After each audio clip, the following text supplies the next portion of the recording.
Good morning. You're listening to Central Wisconsin's 24-hour information station, AM 1320 WFHR. It's time now for the Morning Magazine, brought to you by Comfort Air Heating, Cooling, Plumbing. Now, with the Morning Magazine, here's Carl Hilke. Good morning, everyone, and welcome to Morning Magazine for this November 6th, 2019. Have James J. Maloff in for Carl Hilke today. And we are joined by the Wood County Sheriff's Department's Sheriff Shawn Becker, as well as Port Edwards Chief Scott Drew this morning. Good morning, gentlemen. Thank you for joining us. Good morning. We want to be here. We want to send a big thank you also to our friends at Wisconsin Rapids Community Media for joining us as always, too. Gentlemen, I know we have a lot to get to today, but I think a great place to start, just off the top of my head, I don't know, how about winter driving? It just came to me. Why would you think that? I know. I don't know where that's coming from, but yeah, first snowfall of the year really creates a lot of calls of service for us. And people need to, I wish that you look at the weather report coming out the day before and just prepare.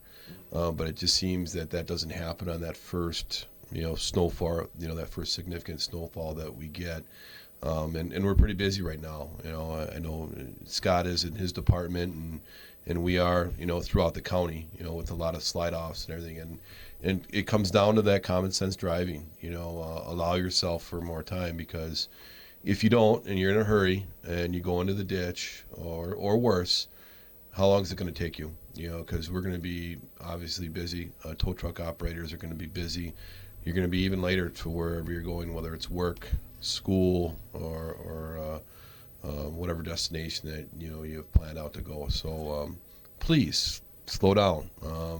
But yeah, the first snowfall for us creates a little bit of a significant call volume. just driving in this morning, I saw Neiman's pretty darn busy. Oh, yeah. You're so right. And every year I kind of think, well, maybe this year won't be as bad or something. But there's always the people out there that are too rushing. And Shawn, I think you put it perfectly. The perspective that you kind of have to take with this is, I'm late. I'm going to be late for work. Well, you could be maybe 5-10 minutes late, or you could be an hour or two late, because chances are. We all like to think, it's not going to happen to me, and it's going to happen to you. I mean, it certainly is. Almost as soon as you think that, it'll probably happen to you. So be careful out there when you're driving about. You mentioned the man next to you here, Scott Drew. Yeah, great friend I know of mine. I know you know him pretty well. Scott, we haven't really gotten a chance to talk before too much or anything on the air here. So I'd like to do is kind of let you introduce yourself and kind of talk about this connection that we have with Port Edwards and the Sheriff's Department and really all of our communities here. Perfect. Well, again, I'm Scott Drew, and I'm the new police chief in Port Edwards. I've been pretty much a lifelong resident of Port Edwards. Spent most of my life there. Been in law enforcement now for just a little over 23 years, 21 full-time years, and about almost 19 of that at the Sheriff's Department full-time. So I got to serve with Sheriff Becker, kind of coming up through the ranks, and he was actually my first field training officer at the department. So we've had a lot of good times there. Yeah, I did. That's funny. So we've got a lot of stories together, SWAT team partners, and just a lot of great relationships that I've built, not only in the community of Port Edwards over the years, but through the other law enforcement agencies.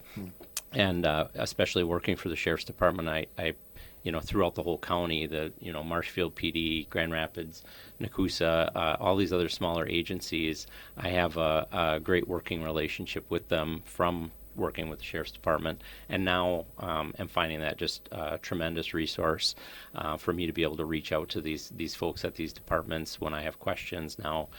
Again, learning my role in Port Edwards. So it's been about 6 weeks since I've been there full time, and there's just so many questions that I have, and I definitely want to mention Assistant Chief Radke had retired now in August, and I want to thank him for his service.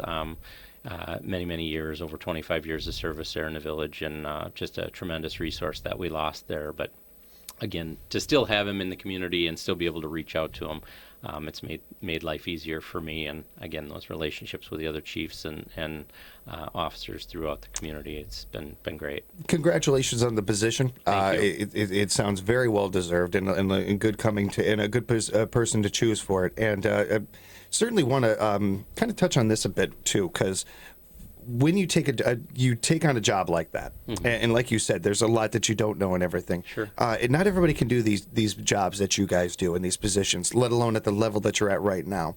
One of the refreshing things to me, and I know from talking to listeners out there, is, and I see this in you too, Scott, right away. It's certainly there with Mr. Becker here. Is this idea? Maybe I don't know everything.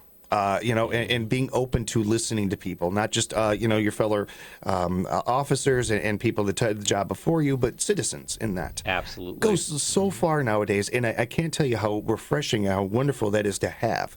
It doesn't mean you have to listen to us, but just that you fake it. No, I'm joking. But no, Talking to politicians. I'm talking about it.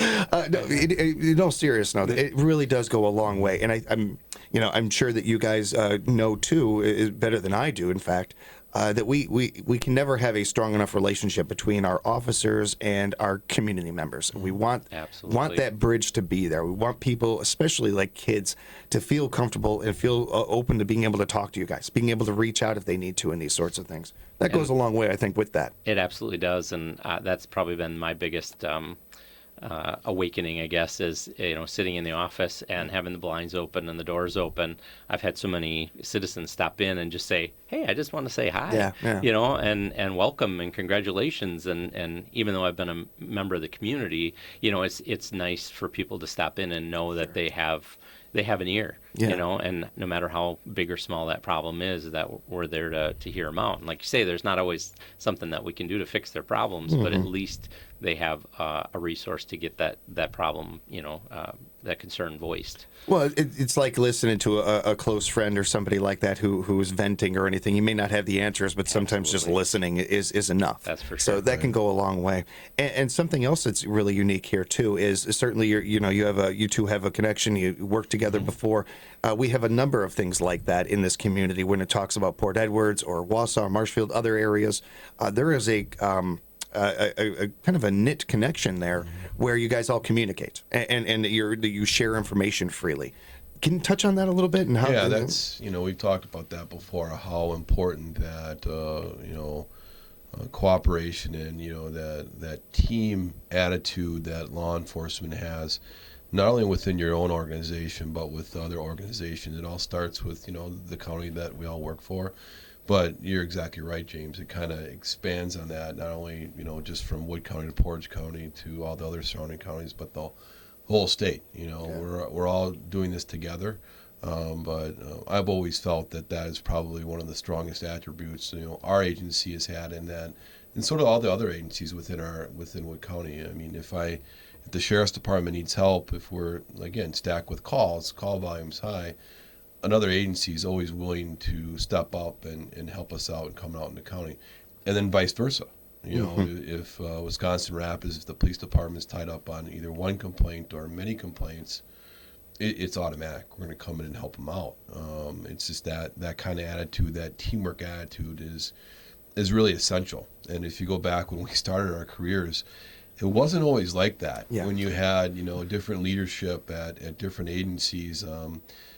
That could be challenging to work for because when I started here only a couple of years ago, it was really it was astonishing to me to see that some people didn't feel that way, but that's changed over time, and a lot of that's changed with different leadership, not just myself or Scott. It was that movement had been going on for quite some time, and you don't really see those egos come out. You check them at the door, and then you come out and you sit down and you talk to people. We're all law enforcement officers, and like you said, James, I don't know everything. Scott doesn't know everything, and nor the other police chiefs or other law enforcement officers with other agency. We all work together, and somebody that might have a little bit more of an expertise somewhere else, and that's who you lean on, because there's a lot of information out there in law enforcement, and you can't expect to know everything.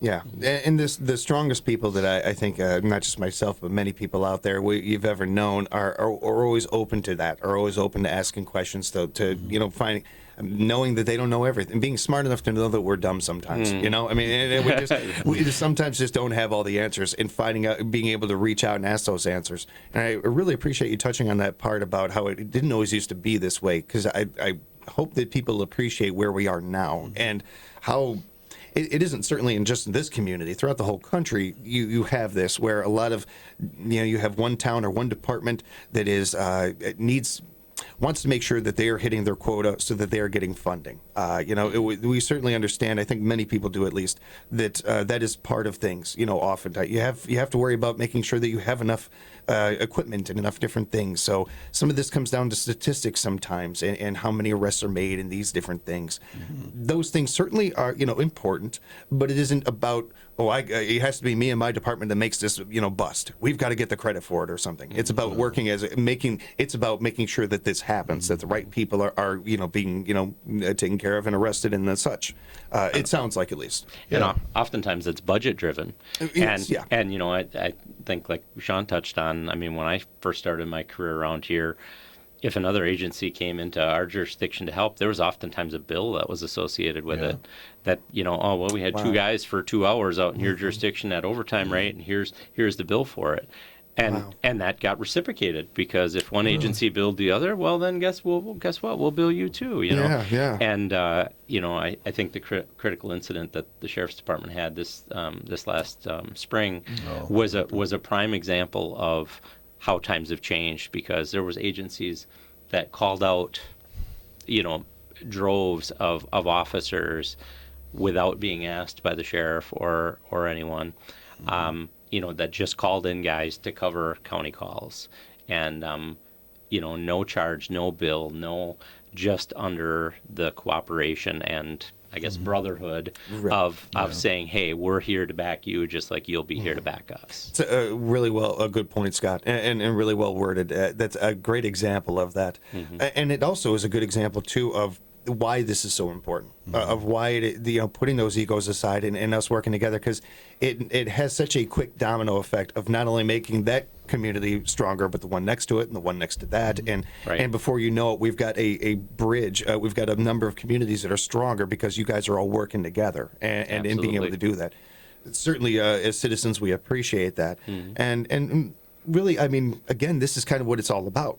Whether we're talking about this, these jobs, or really any jobs, is community members working together and people working together. That's right. One of the sillier things to me, where I grew up in Chicago, I grew up with a family that was all Cubs fans. I was born in the South Side, and I'm the only White Sox fan. Brother, I'm with you. Right on. And one of the things that used to confuse me as a little kid is, why are they both have Chicago on their jersey? Yep. Why are they fighting? I don't get it. I don't understand. We're all in this, virtually. There are very little differences between Rapids and Port Edwards, and certainly things that make them unique and make them individually beautiful. I'm not taking anything from that. Yep. But when it strip it all down, we're just people. We're just people. Exactly. So why shouldn't we work together? And it is. I don't think a lot of us knew the details of that and what you were mentioning, as far as both of you were mentioning, as far as if I go to a different community and that pay, that kind of overtime pay that you're talking about there, and that was kind of nixed, that you don't really see that anymore. It's really unique to hear that.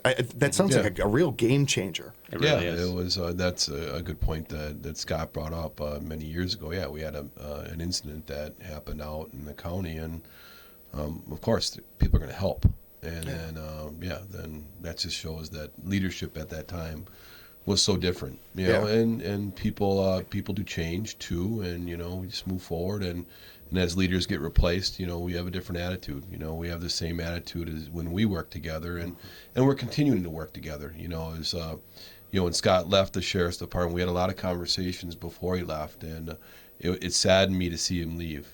But I wasn't going to be selfish and say, no, you shouldn't go try and better yourself. Yeah. And Port Edwards got a great leader. Great law enforcement leader, and we gained a great law enforcement leader, part of that team. It was sad to see him leave our team, but he still came back to another team that he's still working with everybody. And then if you look at what Port Edwards gained, is it's huge. So I'm honored that he's with me today. we're very, very close friends. He brought up that I trained him. That was a long time ago. Don't worry. He learned a little bit too from my training. I think I learned more from Scott than he learned from me. All fair, I'm going to ask about those SWAT stories. Boy. He's got one, and if he wants to bring it up, he's more than happy to. Please, please do. We were on a special response team. We were both entry team members, and I usually got stuck carrying the shield, and then he was right behind me. And go ahead, you can finish the story. This was a training exercise. Now, mind you, at the time I was probably 140 pounds. Okay. And Shawn has always been a power lifter, and so we kind of had the brains and the brawn here. I'm okay with that. And so so we make entry, and Shawn tries taking a door down. We think there's somebody hiding in there. He starts wailing on this door, and I'm like, hold on a second. And I turn the knob and open the door. And so it's like, okay, just sometimes try the obvious. Maybe try the doorknob. Maybe it's open. Well, I was having fun with trying to reach the door. Yes. Sure. I'd be with you, Shawn, on that. It seems fun. I always pick on him for that one. So. And the thing that I'll remember from that moment, his look. He looked at me like, really? Really, dude? I don't think there's a person alive that hasn't had at least one moment where they were pushing on the pull door. Oh, yes, absolutely. We've all done it. The one thing we all do after we do that is look around, see if anybody saw that did it or something. Well, unfortunately, I don't think anybody else saw it. Probably not, but he definitely told enough people. And even more now. It's probably a 15-year-old story, but it gets told a lot. So great story. That revolves around, especially when you talk about SWAT teams, special response teams, having that trust factor with your partner. Most teams that are established, you work with one individual. You're working with a whole team, but as you make entries into very dangerous situations, that trust factor, you really have to know what your partner's doing at all times. It's like you're thinking alike, and that's another a very proud thing that I cherish in my career, that Scott was my SWAT team partner. It's just one of those things that we grew our careers together, that we have something to, whether it's a funny story or it's an incident that we went on that was that we could talk about, an officer involved shooting in Adams County that we've never forgotten. And we stood next to each other during that incident and watched it all unfold and responded to it as SWAT personnel. But to have that relationship that we move forward with, and we can talk about those things, those are memories that nobody can take away from us. And it also speaks, I appreciate you sharing that, Shawn, because it also speaks to certainly a bond that you all have in this, but also a chemistry. And that is one of those things, most of us have played some kind of sport in our life, whether it was, for school or just in recess or something like that. Whether it's acting, so many things in life, chemistry is there. And it is really one of those things that you cannot just make happen. It happens organically. So to have that, along with all of the things we've been mentioning as far as the community, the conversation, the open dialogue between counties and everything, and then you put on the chemistry part of that, like you're talking about there, Shawn, goes a long way. Makes this area, this whole area of central Wisconsin, a lot safer, a lot stronger, and it gives some more, just a little more impact to it too, I think. So it's a really good point to bring up there. And it also speaks to how important that is to be able to trust the person next to you when we're talking about a job like this. You have your lighter moments here and there and everything, but they're pretty few and far between. What you guys do for a living is not for the faint, and you have to be able to have somebody that you can count on there, that you can trust. When you have that, you have the experience you guys have, and I know it isn't with every single officer, but for the majority, a lot of you know each other and have that. It makes everybody better. Makes the whole entire, certainly you guys stronger, but all of us as citizens, we're stronger. We're more safe from it. Speaking of safety, this is a horrible segue. But speaking of safety, I did want to ask how the courthouse security was going. Good. We're still working. We're a month in, and we've had 4 firearms that were attempted to be brought in, and they're all with people that had permits. So I think it's just a little bit lack of understanding, but the numbers are somewhat staggering. We talked about it before, but lots of knives have been brought in, some OC, like I said, firearms. We did find some meth outside of the courthouse. It's still a work in progress. I think the community is still getting, adjusting to it. Lieutenant Peterson is doing an outstanding job with Sarah McCormick and Ryan Bannerman, and then a few part-time people. One being mentioned, Scott mentioned Lon Radke, the assistant chief at Port Edwards. Outstanding career, great person. He wanted to continue his law enforcement career, and we hired him as a part-time deputy who's going to help us out with transports and also work courthouse security. And if anybody who knows Lon knows it's a pretty good fit to put him in the front door while people in the public come into the courthouse. He has that personality where you can't get mad at him. He's got a great personality. He's always got a smile on his face, and we're real happy, that he chose to continue his law enforcement career and come over to the sheriff's department to help us out, because we'll utilize part-time deputies to help us out with downtime when people are off, or full-time deputies are off handling those positions. But great person, and we're happy to have him. But it's going well. The employees at the county are getting used to it. There's an inconvenience there that we're working with each of the departments that are having some concerns and issues with it. It's just going to take some time to get used to. Remember, we haven't had courthouse security before this. Yeah. And the more we can get an opportunity to talk about it, and I thank you, James, for bringing it up. But it's going well. It's like I said, it's surprising, especially when somebody obviously probably got scared and had some meth on them, and saw that there's law enforcement now in the front of the building. And they ditched it. Criminal mastermind right there. I'm sorry. I never want to sound like I'm making light of anything like this. Right. And certainly, my background is not perfect by any means. Mine either. But I remember like the second or third time I flew out of O'Hare, and it was just a bit after 9/11, and there's a couple people in front of me, and I'm used to getting pulled aside and everything. You don't have hair and look like this and not get used to it. So I'm off. Not complaining. I'm off to the side getting patted down and everything, and there was a person in front of me. Couldn't look more normal. Couldn't look more just down to earth, your average Midwesterner and everything. He had a mini katana in his bag. And I just I'm just staring at the guy, and one of the CSAs is looking at me. It's like, and we're both looking at each other like, I don't know what this guy was thinking. But what are you thinking going to a courthouse that you're going to be able to bring a weapon in or something, even without security, even without all that? Just don't. It all stems from basically who usually used to sit in that chair, and Carl. And whenever Carl and I would do one of our stories like that or something, Carl was a big enforcer of the stupid enhancer.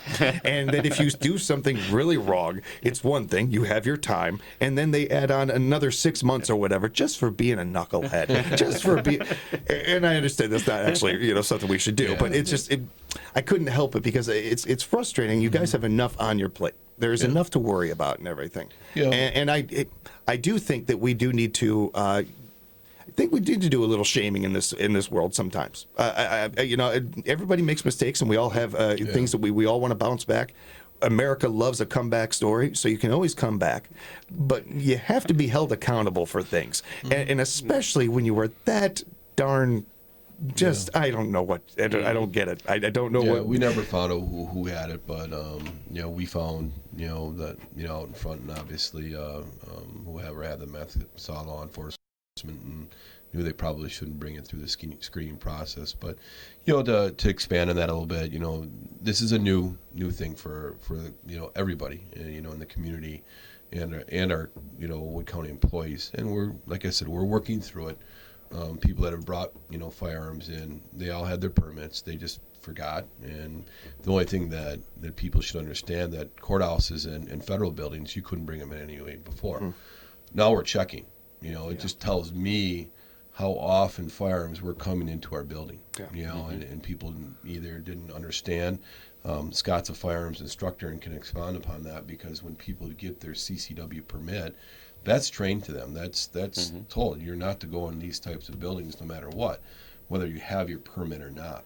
But with this happening, it just tells me how often it has been going on, and I think how lucky we've been where we haven't had a major incident. And unfortunately in government, where it goes a little slow, it's reactive. And that's where you see tragedies happen, and then we have to change. Here, we were proactive. Yes. Some people might not have said because we never had it before, but again, I look at our judges, our people that are working in the courthouse, and our county board. Working with us to get to this point of, okay, we're ready, let's do it, and nothing happened, and that's you have to applaud them for making that financial decision to keeping the people safe that not only work there, but more so the community that comes there. Yeah, it's important to play offense on these type of things and not just wait for a tragedy and then react. Right. How great is it that we're seeing a little bit more of things like that where people are acting and before waiting to play defense and just playing offense and just putting it up and getting it there. And it's really good points that you make there too as well. I know that firearms, I know what the Second Amendment is and all that and everything and the rights of it. So I put that into what I'm saying here, but I've always felt that any type of weapon, especially a firearm, is a privilege, not a right.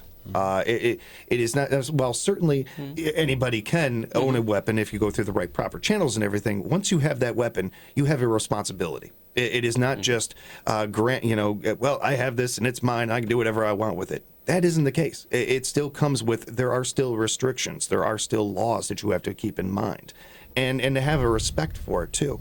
That if you don't, what happened when you were a kid and you didn't treat your toys right? You got them taken away from you. And if you really are worried about that kind of thing or something, start having some respect for those firearms and what they are capable of, and being smart about this. I think everybody in America can agree that we could be a little bit smarter about this kind of thing and work on it. And having things like this, like the courthouse security and things like that, go a long way with that, I believe, and spreading that information. Yeah, I'd agree. Yeah, absolutely. And, it's just, I'm sure that the intent on any of these people that were bringing their firearms in, they probably didn't have an ill intent. Sure. But if they're bringing them to the courthouse, you can certainly believe that they're taking them into other places that they're not allowed as well. I mean, a courthouse is a pretty clear-cut, one of the rules. You can't take them there. Yeah, and it's not like that intent is known. Right. Oh, I just forgot that I had this on me, or something like that. You don't know that. Right. You don't know where they're coming from. Absolutely. And so you can't take that lightly either. Exactly. We are speaking with Sheriff Shawn Becker and Chief Scott Drew. We are going to take a quick phone call, and then we'll take our first break. So let you guys, sorry about that. Oh, no worries. And I apologize, Scott. I'm not sure if that gets over there well enough for you. Sure. You got it? Okay. Yep.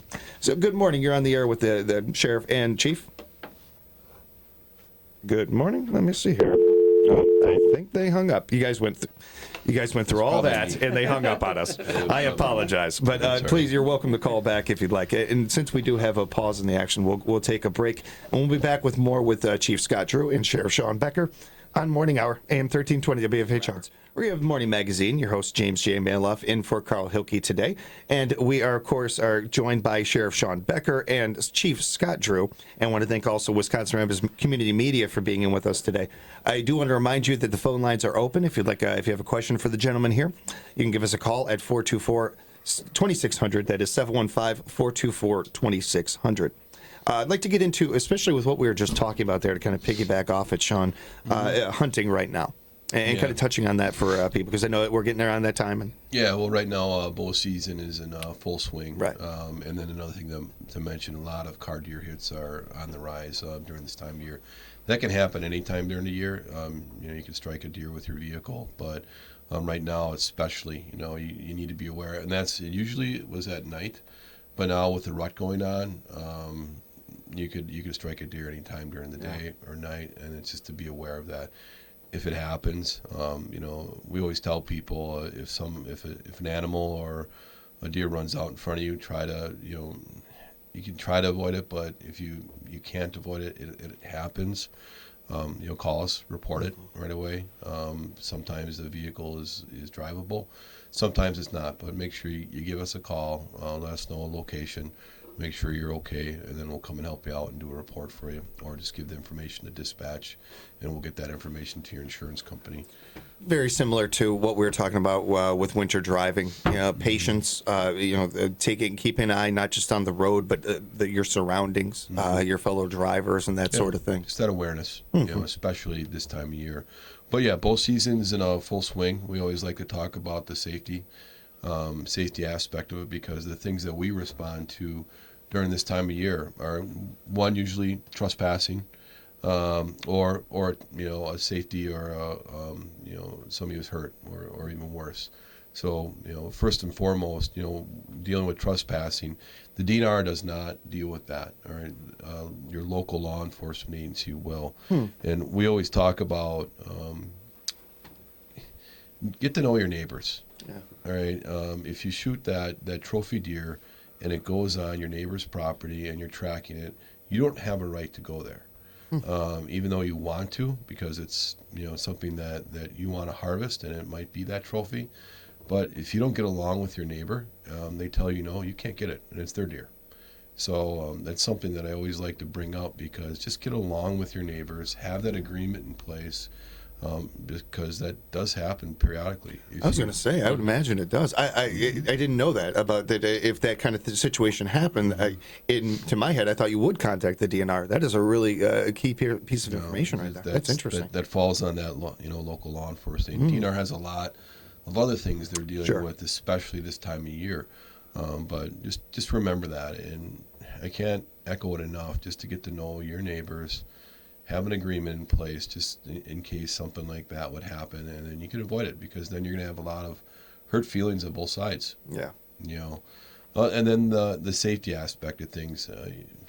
Everybody has a cell phone. If you're going to go out hunting, let somebody know. Let somebody know where you're going to be, and make sure you're prepared. If you're going to be in a tree stand, make sure it's secure. We do respond to an awful lot of tragedies where somebody falls out of a tree stand and is hurt or worse.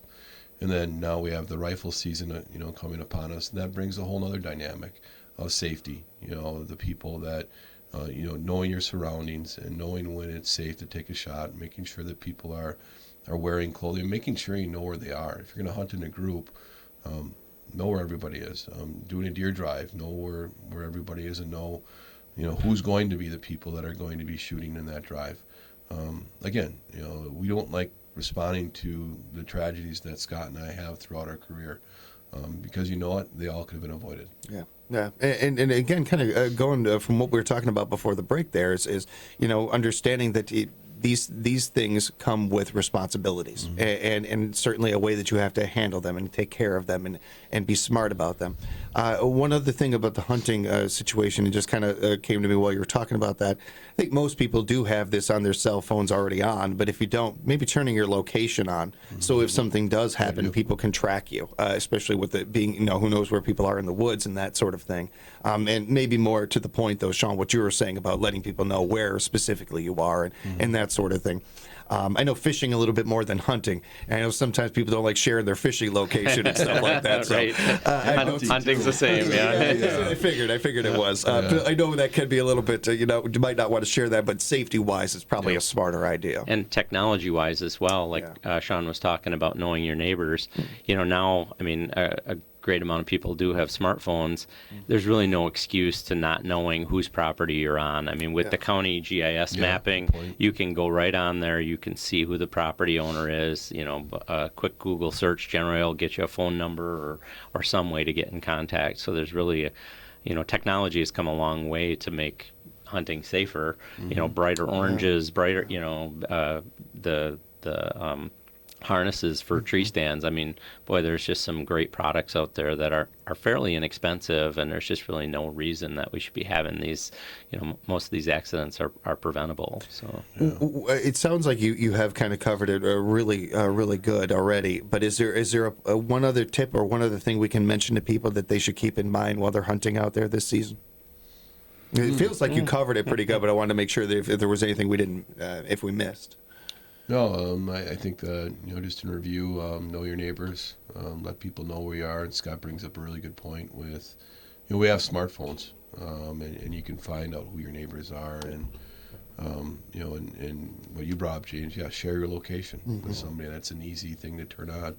But other than that, that's what, we cover. We just do not, any tragedy we don't want to respond to, but, during this time of year, it just seems unfortunate that, things happen, and we have to respond to them. Yeah. I understand that the career fair is going on as well. Yeah, Mid-State Technical College is doing a career fair for several different careers, but they reached out to us to have a booth, and we have Lieutenant Joe Zerfu there along with Sergeant Jeremy Keith. Jeremy oversees our part-time reserve deputy program, and he's oversaw that program quite a bit. And Scott has taught out at Mid-State Technical College, and so have I. And that partnership we're very fortunate to have with Mid-State when they have a police science or a criminal justice program that we can have a part of. You'll see most of the law enforcement agencies around here. We've hired somebody that came through, Mid-State Technical College. A lot of it is because, we get the opportunity to teach, younger students that are going through criminal justice, and we can see where the talent is. Yeah. And having the opportunities like today with the career fair not only gets us to showcase law enforcement locally, but we get to see who is going through the program and who's a good fit and who might not be, and but that's going on today. I believe it starts around noon, goes on until about 4:00. So despite the weather, if you're thinking about a career in law enforcement, feel free to stop out at Mid-State Tech and talk with our folks out there. It's got to be great not only to have that relationship there and everything, and have kind of a AAA, if you will, for what you guys are looking for, but also going back to the chemistry thing and the building relationships thing, to where you're getting them young and getting to kind of train and teach them the way it's going to be when they get to your level. So that certainly is a nice teaching tool and a good relationship to have as well. Oh, definitely, and one thing to mention, I know Scott's proud, but his son Gunner is going to Mid-State Tech to get into law enforcement, and I think he's going to be an outstanding officer once he gets through. He's really set himself apart of others, and he did that on his own, not with I'm sure with his father's guidance to some level, but a lot of the things Gunner's doing is he's getting out and doing as many ride-alongs as he can, not just with the sheriff's department, with other law enforcement agencies, and getting that experience.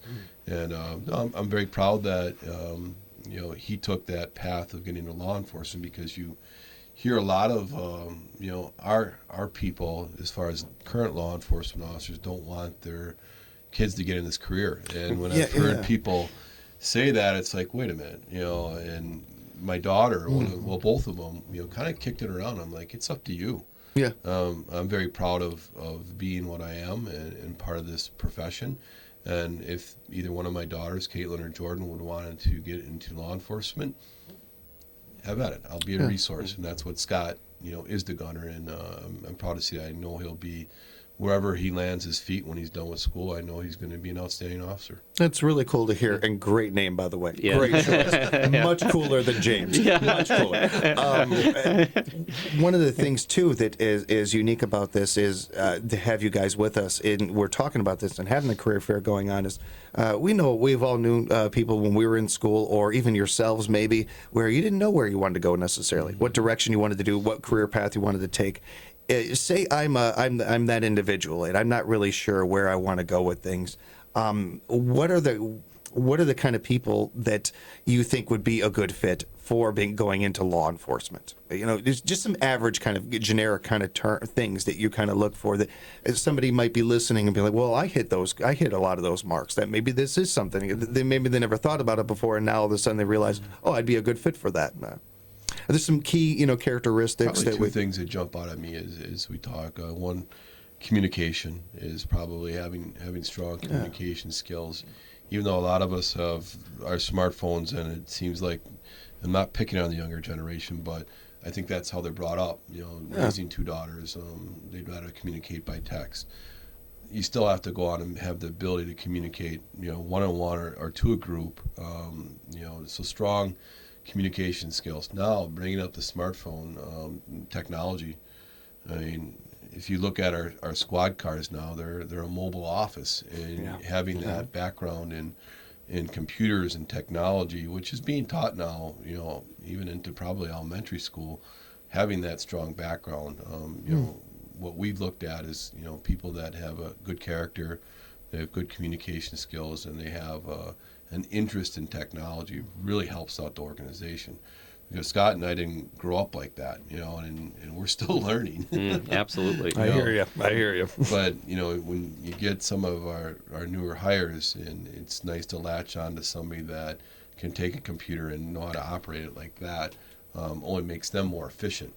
For me now, I'm back in a squad car now than I wasn't before, and I do have a computer, but, I need somebody to help me out to, all right, turn it on. But it's, that those are a couple of the skills. And you can, I don't know what else you think. Well, I mean, certainly you want someone level-headed and not quick to judge. But, you had kind of touched on earlier about not all of us having perfect pasts. And I think, all of us can relate, because not all of us were the perfect little angels that, going through high school, I think all my buddies would have lost the bet, thinking that I was going to end up to be a cop and then eventually a chief someday. I was sporting the mullet. I mean, I know what it feels like to be looked at when you're in a grocery store or whatever, because people are watching you because you got long hair. Yeah. So, I mean, certainly we're not looking for someone with a super heinous background, but just because you have a past and maybe have some run-ins doesn't exclude you from a career. And I think that's really important, because sometimes that makes us better cops. Those of us who have lived a little bit, can kind of get a feel for what that's like, and it's, I think, really important for most of us to have people that have lived a little bit. Such a good point. It really is. Well, those are learning experiences in life. When we're kids, we all do make mistakes, and what we look at is, okay, how did you react to that mistake? Right. How did you react to that law enforcement contact? How did you treat the law enforcement officer? Did you realize you made a mistake? Did you own up to it? A lot of those things come into factor that we'll look at, and people do. We all make mistakes. I'm not perfect either, those are life experiences that we look at to see how people, reacted. I can't thank you both enough for those points that you just made right there, because not only does that go to one of the first things we were talking about today about making being humble and being more approachable in that, but I think it's important for people also to realize that just because you mucked up when you were 16 or something like that doesn't mean the rest of your life you can bounce back from these things. And again, America loves a comeback story. That's right. That we all do, and so we can all do that. If Robert Downey Jr. can come back from what he was doing to be Iron Man, you can come back from things. Exactly. It's one of those things. I hate for people to ever lose hope. That they can still be a positive contributor in society and can still do good in this world. And we would like everybody to really realize that you can bounce back, you can come back from these situations, and they're learning tools. Yeah. It's great points that you bring up there, Scott, and something really important that you mentioned there too, Shawn, is the idea of how you handle it once this happens. How do you learn from this mistake? Do you keep making the same mistake over and over again, or do you learn from it? And how you treat officers in the when it's happening, when you're being arrested or something like that, or just being talked to, maybe. That goes a long way, not just with police officers and everything, but certainly we talk about it when we ask our students to respect our teachers or anybody in positions in life. You have to do that in life. It may not always be easy. Nobody's saying it is, but it's something. It is something that you have to learn to be able to do in life. Have that perspective and have a bit of respect, a bit of humbleness to you. I think it also speaks to something that you and I were first talking about when we first got on the air here, Shawn, and that it was something that's important to me. Is making people realize that you guys are human beings. Yep. It's so much in society today, whether we're talking about a politician or somebody in your positions or something like that, it is so quick for people to judge and look at you for some reason like you're not human beings, like you're not community members. You live it's not like you guys live in a gated community like 20 hours away from here or something like that. You're community members too. As important as it is to us as citizens to have a safe area, it's important to you too. You got kids, you got people in this area too. Absolutely. You're human beings. Yeah, yep. And it seems so silly to have to repeat and say that, but it is. It's important nowadays to kind of get that in there. Yep, there's always something behind the badge.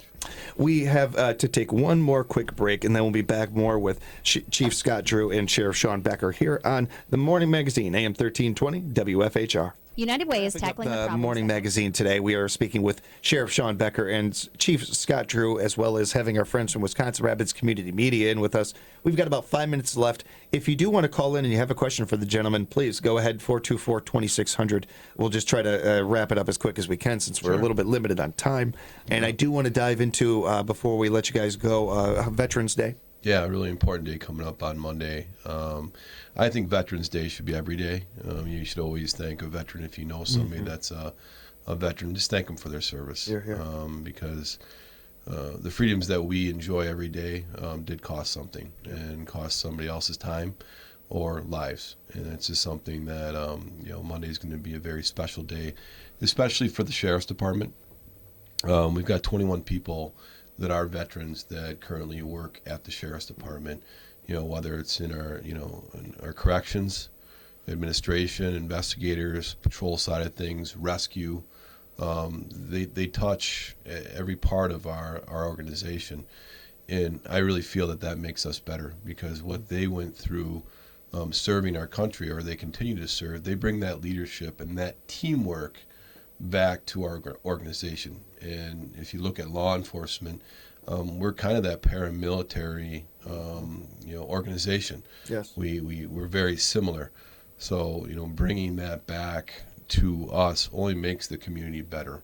Monday is going to be a very special day for everybody. But I tell people, make every day a Veterans Day. If you see somebody just that is a vet, thank them.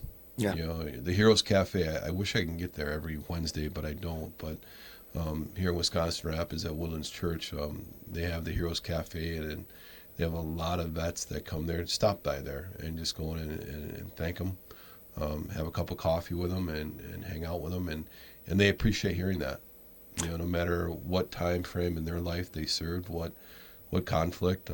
There's a movie that I watch at least a couple times a year, Saving Private Ryan. Yeah. And just that first, half hour, 45 minutes, that movie really puts a lot of things in perspective of what happened in World War II. And a lot of people don't see that. I really wish that was shown in school, every year to students, just so, because the more time goes on, I think that kind of gets forgotten. Especially that opening 20, 25 minutes or so. It's some of the greatest stuff that you'll ever see in cinema history, let alone in war cinema history. It is incredibly. Spielberg, really, I think, I want to say it was one of the greatest scenes he's ever done, is that opening scene. Yeah. And that's saying something with his career. Right. And to a couple points there, Shawn, one of the things that I think a lot of us may not make that connection, but you're absolutely right. You are our local kind of, not military, but there are some parallels there. And to have that, show that teamwork, show those different things, it's got to go a long way. So, I mean, that's certainly important too. And just acknowledging Veterans Day, just like you said, every day. There's no, I can't imagine. And most of the veterans that we know, I'm thinking of my papa, my grandfather, and that they get kind of shy or humble when you thank them. But do it anyway. Do it anyway. Embarrass them because they deserve it. They deserve to be thanked. They deserve to be appreciated. And we're not here right now, being able to do these kind of things like this without them. So I don't think we could ever appreciate them enough. I completely agree with you. We have about a minute left. Is there anything we could touch on that we didn't get a chance to? One quick thing. I want to review a statute with everybody following a snowplow. All right. The statute number is 346.915. 200 feet if it's a 35-mile-an-hour speed limit. That's the closest you can be. If it's less than 35, it's 75 feet. I would double it, triple it. That's probably one of the biggest complaints that we always get from our public works operators, our highway department, is just give them some room, please. Would you say a car length is a safe way, and then kind of maybe adding on a trunk to that, maybe a bit? Trying to think of an example for people with their own eyes. Car lengths. Yeah, right. 200 feet would be, close to a football field. Yeah, I'm showing my horrible's in math right now by saying a car. But you knew what I meant. I appreciate you being smarter than me, Shawn, and knowing what I meant there. I don't know if I was there or not, but I appreciate what you said as far as making a relationship so somebody can really kind of put it in perspective. If you think if you think that you're giving the plows enough room, give them more. Yep. Right, absolutely. Those people are working really hard for us out there, and whether it's salt or plows or anything like that, give them space. Taking your time on the road, be patient. If you're late for work, you're late for work. Chances are your boss has been in a similar situation. They're going to be able to understand. And maybe the overall point that you made early on, Shawn, that I think is so key is if you're worried about being 5 minutes late, it's a lot better than being an hour late or something like that, which would happen if you're, or worse, yes, if you're in a ditch or something.